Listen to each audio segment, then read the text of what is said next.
সন্ধ্যা হয়ে গেছে। আজকে প্রচণ্ড বৃষ্টি ছিল সারাদিন। তো বৃষ্টির কারণে ভাবলাম আজকে বাজারে চা খাবো না, এখানেই চা বানাই। সাধারণত সকালে চা এখানে খাই এবং সন্ধ্যার সময় বাজারে যাই, কিন্তু আজকে ভাবলাম বৃষ্টির এই কাদার মধ্যে কোথাও না যাই।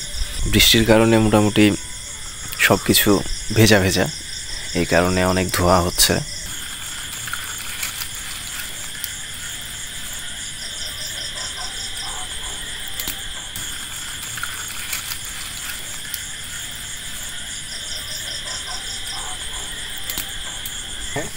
আসলে হাড়ি করে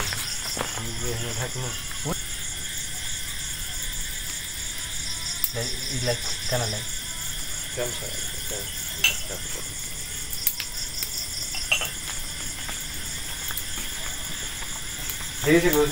হ্যাঁ কি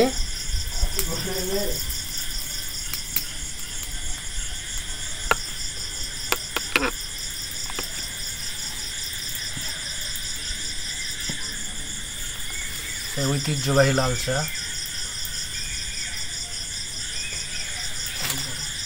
দুহাত দিয়ে ধর।